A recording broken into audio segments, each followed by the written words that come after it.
I now give the floor to His Highness, Prince Faisal bin Farhan Al-Furhan Al-Saud, Minister for Foreign Affairs of Saudi Arabia.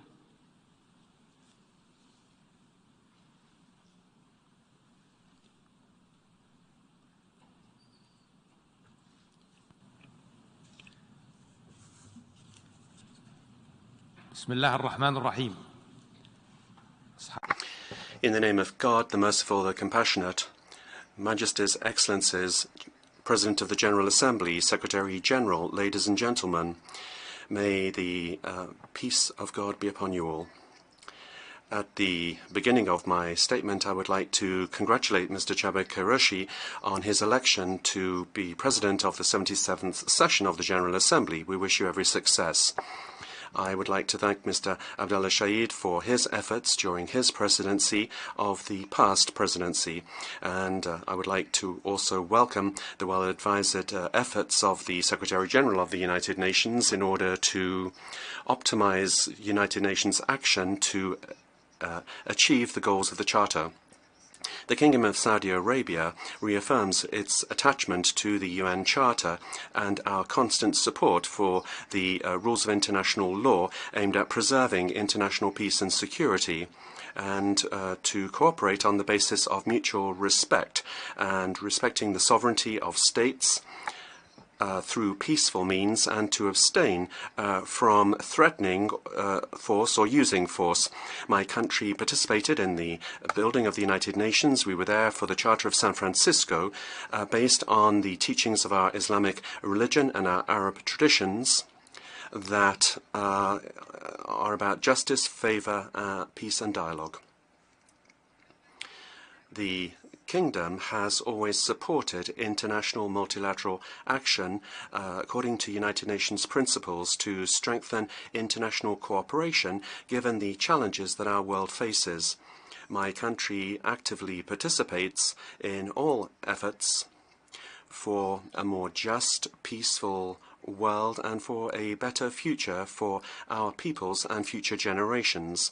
The Kingdom of Saudi Arabia, keen as we are to achieve the UN goals and preserve international peace and security, reiterates our call for reform of the Security Council so that it can be fairer and more representative of today's world and more effective as it accompanies changes in the world and is able to address common challenges.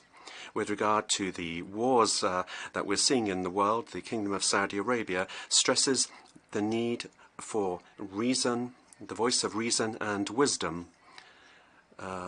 Dialogue, negotiation and peaceful solutions are what is required to silence the guns, protect civilians and provide prospects for development and peace. We welcome all efforts that can bring about a political solution to put an end to the Russian-Ukrainian crisis in order to stop the fighting and preserve international and regional peace and security. In order to overcome challenges and ensure stability and prosperity, and also in order to bring about global economic development, we need to pool our efforts, forge partnerships, and have an exchange of cultures and civilizations. In the Middle East, Mr. President, we need to combine efforts to reaffirm stability, to ensure a better future that is commensurate with the aspirations of our peoples. The Jeddah Summit for Security and Development that saw the participation of the US and 9 Arab states was the opportunity to confirm collective action for a better world in the region for our peoples and for our countries. We fully support the UN in finding peaceful solutions to strengthen international and regional activities and strengthen cooperation based on the respect of sovereignty of states and non-interference in internal affairs, and respecting the independence and territorial integrity and the values and cultures of countries. Diversity is a source of wealth. Security and stability in the Middle East also require a just and global solution for the Palestinian question. The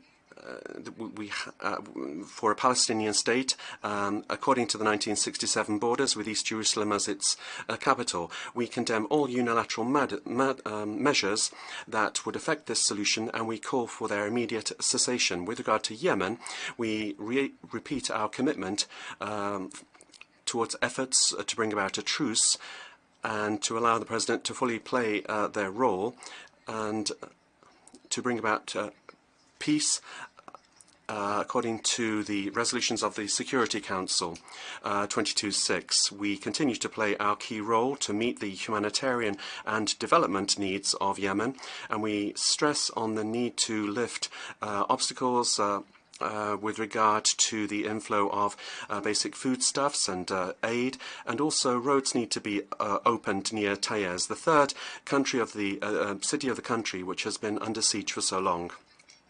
We also support security and stability in Iraq, and we have reinforced our bilateral and collective relationship with that country, particularly electricity between our two countries. My country insists that Security Council resolutions must be respected for the unity and stability and the Arab nature of Syria, and we support the efforts of the Special Envoy of the Secretary General to bring about a political solution to that conflict according to 2254 of 2015 Security Council resolution. We need to prevent a further outbreak of violence and protect the ceasefire agreements, and also ensure that humanitarian assistance can arrive to all Syrians unhindered. My country also supports the sovereignty, stability of Libya, and we call for economic structural reforms that will help this country to come out of its current crisis. It should not be a breeding ground for terrorists or drug trafficking or other criminal activities that would threaten peace and stability in the region. It's important that the Libyan government extend its power throughout the country, respecting relevant resolutions of the Security Council and also the Taif Agreement.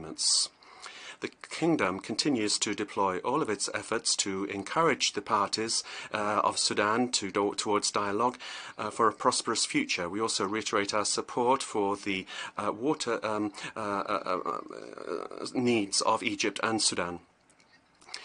We support the ceasefire agreement between the Libyan parties, and we call upon Libyans to ensure the departure of all foreign fighters and mercenaries without delay, according to relevant Security Council resolutions. We also repeat the importance of supporting the delivery of aid to Afghanistan. Afghanistan must not become a basis for terrorist operations or a breeding ground for terrorists. International peace and security cannot be brought about by the arms race, but much rather by states cooperating together towards progress.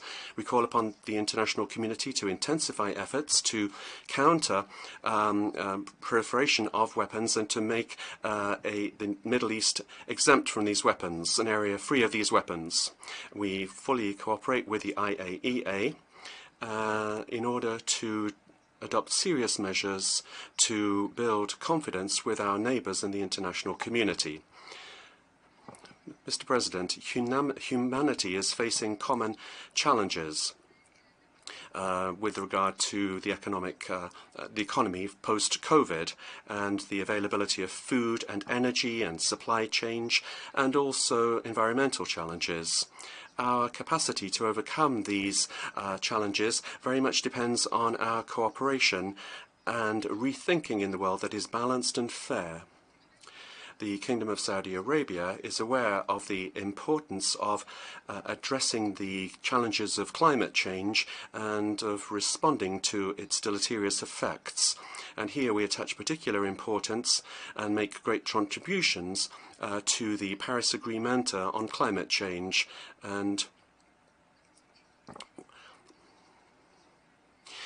we believe in a gradual and responsible change towards diversified energy sources that are more sustainable. Achieving these goals requires everyone's participation, bearing in mind the different circumstances nationally and regionally, as well as the different socio-economic situations of countries. and the world energy situation and everyone's access to that energy. In order to reaffirm our pioneer role in the area of sustainability, we launched a green initiative in the region, and we've announced ambitious goals to diversify sources of energy and to optimize consumption and production. We've also launched initiatives to protect the environment, protect green areas, and reduce emissions annually by 2030 and achieve carbon neutrality by 2060 through the circular carbon economy, and in accordance with the development plan of the Kingdom.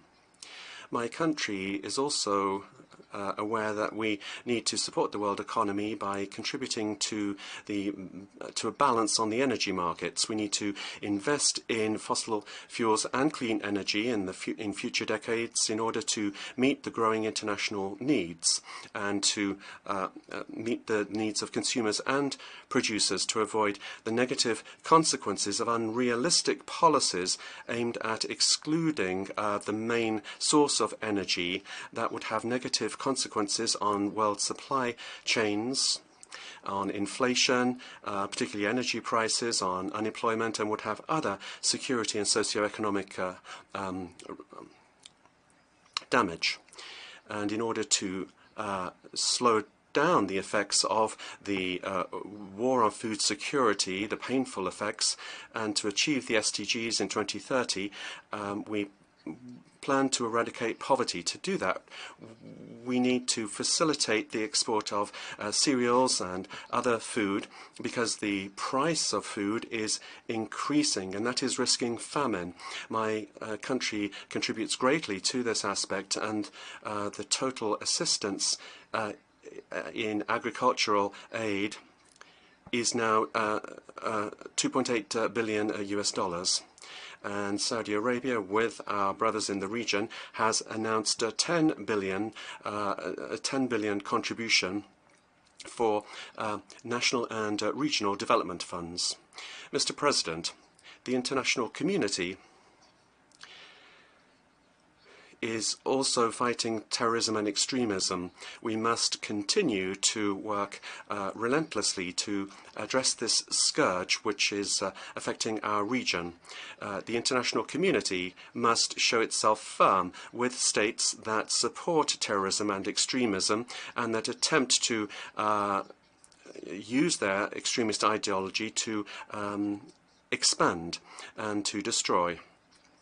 The Kingdom is continuing its efforts for progress and development to protect the future of our population and strengthen the abilities of men and women to innovate and to be open to dialogue and tolerance. My country attaches great importance to human rights, with explicit texts to protect those rights. My country has also announced legislation for 2030 with regard to better practices and international standards aligned with the commitments of the Kingdom internationally. With regard to this future ambitious vision, my country is a candidate for hosting Expo 2030, an air of change. If we succeed in that candidacy, we would like to make this exhibition closer to the idea for which it was created, namely technology and the future. We thank the countries that have supported us in our candidacy. In conclusion, we hope that our efforts will make it possible to get across our message to the world in a spirit of partnership and respect for a better world and humanity in its entirety. May the peace of God be upon you. Thank you. I thank the Minister for Foreign Affairs of Saudi Arabia,